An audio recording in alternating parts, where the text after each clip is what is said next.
Canta aí, pessoal. Sentado, fica dando os lugares em silêncio, virado pra frente.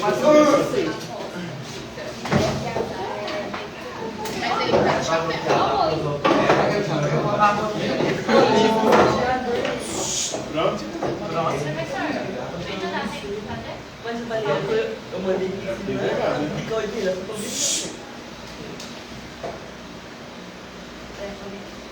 Na última aula eu passei um trabalho, uma atividade avaliativa para substituir o teste, porque esse semestre não teve teste, por algumas questões sobre Sócrates. Vamos à correção então dessas questões aí. Qual que é a principal metodologia filosófica associada a Sócrates? Tem alguns métodos associados a Sócrates, né? Tem o método da ironia.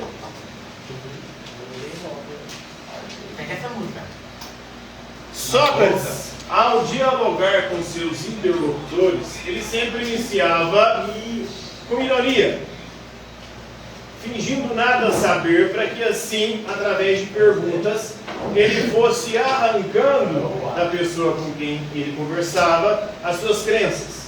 E à medida que a pessoa ia falando, ia dizendo aquilo que ela achava que sabia, ele ia mostrando a contradição nas ideias do pensamento, nas teorias que ele sustentava. E aí, a partir do momento que eles percebiam a própria contradição, eles chegavam ao conhecimento da própria ignorância. Então, é um dos métodos utilizados por Sócrates, a ironia. Outro é a maiêutica. Então, através da ironia, dessas perguntas, ele ia ajudando a pessoa a perceber a própria ignorância, e a partir do momento que a pessoa reconhecia a própria ignorância, ela começava um novo processo. O processo agora de chegar à verdade. A verdade que para Sócrates está dentro de nós. Por isso Sócrates dizia: conhece-te a ti mesmo. Por quê? A verdade, a justiça e o bem está dentro de nós, na nossa própria alma. O nosso corpo é mortal, mas na nossa alma habita a verdade. É dentro dela que nós devemos buscar as nossas verdades. Então, aí com a maiêutica ele ajudava a pessoa a parir as próprias ideias, a própria verdade. Sócrates dizia que ele não ensinava nada a ninguém, só ajudava as pessoas a perceber a própria ignorância e a partir desse momento buscar em si mesmas a verdade que habita dentro de cada um de nós. Então é a maiêutica. Isso se dava através da dialética. A dialética que é o diálogo crítico. Ou seja, através do diálogo, ele ia questionando as pessoas e levando-as a reconhecer a própria ignorância. E depois de reconhecer a própria ignorância, a partir para uma busca do conhecimento que habita dentro de nós.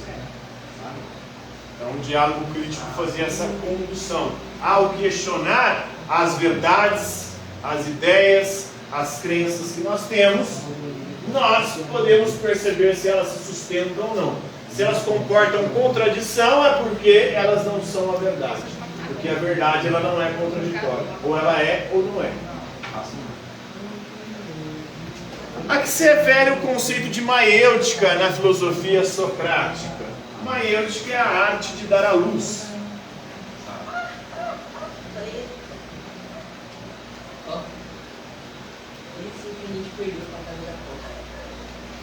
Sócrates ajudava os seus discípulos e as pessoas com quem ele conversava a dar à luz as próprias ideias, a verdade que habita onde? Dentro de... Sócrates é famoso por sua declaração: só sei que nada sei. O oráculo de Delfos, que era um templo que ficava na Grécia Antiga, uma vez foram consultar o oráculo e o oráculo disse que Sócrates era o homem mais sábio de toda a Grécia. E aí, então, a partir disso, muita gente começou a procurar Sócrates para que Sócrates transmitisse a sua sabedoria para eles. E aí, Sócrates, ao perceber que as pessoas estavam acorrendo até ele, procurando conhecimento, ele começou a refletir. E aí ele pensou: peraí, a única coisa que eu sei é que eu não sei de nada. Por que esse povo está falando que eu sou mais sábio? Aí, refletindo, ele chega a uma conclusão: peraí, eu pelo menos sei que não sei. Os outros não sabem e acham que sabem. Por isso que eu sei mais do que eles. Pelo menos eu reconheço, eu tenho consciência da minha própria ignorância. Isso é uma espécie também de humildade intelectual. Então Sócrates, ao reconhecer a própria ignorância, ele sabia mais do que aqueles que nem sabiam que eram ignorantes, que não sabiam aquilo que achavam que sabiam. Então Sócrates é famoso por essa declaração, eu só sei que nada sei, né? O que essa afirmação ilustra sobre sua abordagem filosófica? Ilustra sua humildade intelectual, o reconhecimento da própria ignorância. E para ele esse é o princípio da busca pelo verdadeiro conhecimento. Primeiro a gente tem que assumir que a gente não sabe, que a gente é ignorante, para depois a gente começar a buscar a verdade, o verdadeiro conhecimento, que está dentro de... Como Sócrates viu o conceito de virtude, de arete em grego?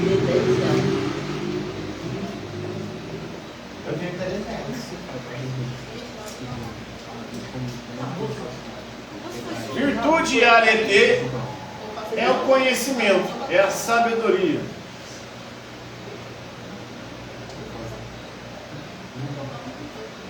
E em grego é Sofia. Agora eu fiquei triste. Cadê a moça? Então a virtude, que é a disposição para a prática do bem, só tem disposição para praticar o bem quem conhece o bem. Quem não sabe o que é o bem, não sabe como fazer o bem. Então somente conhecendo o bem nós podemos praticar, segundo Sócrates.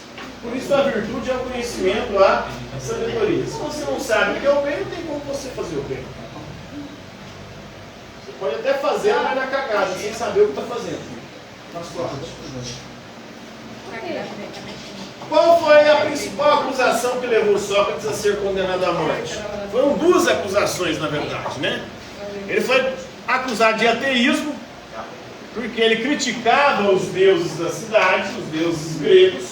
Segundo ele, eram deuses antropomórficos, ou seja, tinham formas humanas, inclusive defeitos humanos. Então como é que um Deus pode ter defeito? Deus não pode ter defeito. Porque se tiver defeito, ele é igual a gente, humano. Zeus, por exemplo, o Deus supremo do panteão grego, era um safadão, um bandido, um tarado, porque ele passava o rodo em geral.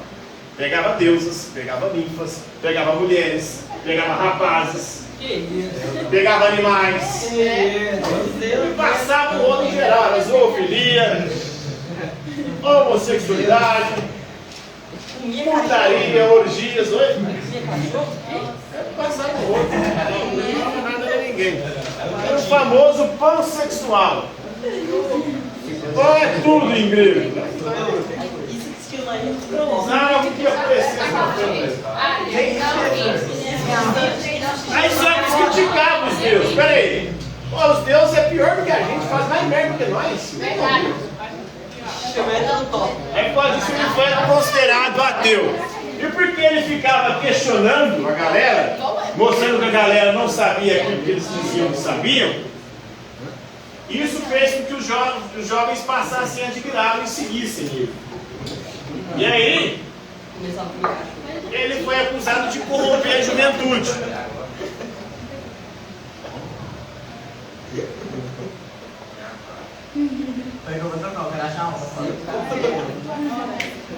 Então, eles disseram que os Sócrates estavam corrompendo os jovens, ensinando o ateísmo e criticando as leis da cidade.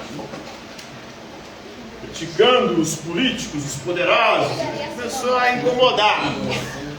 Quando você mexe com os poderosos, incomoda e mostra os poderosos são contraditórios, não sabem aquilo que eles dizem saber, você começa a arrumar problema com eles. Foi o que aconteceu depois também com Jesus. Sócrates veio antes de Cristo, né? Sócrates acreditava que o verdadeiro conhecimento vem de quê? O verdadeiro conhecimento vem de dentro de nós, através da maiêutica, do questionamento, do diálogo crítico, da dialética, a gente pode fazer com que o conhecimento que habita em nós possa parir, ou ser parido. Possamos dar à luz a esse conhecimento, essa verdade que habita dentro de cada um de nós. Quem foi o principal aluno de Sócrates que registrou muitos dos seus diálogos? Platão.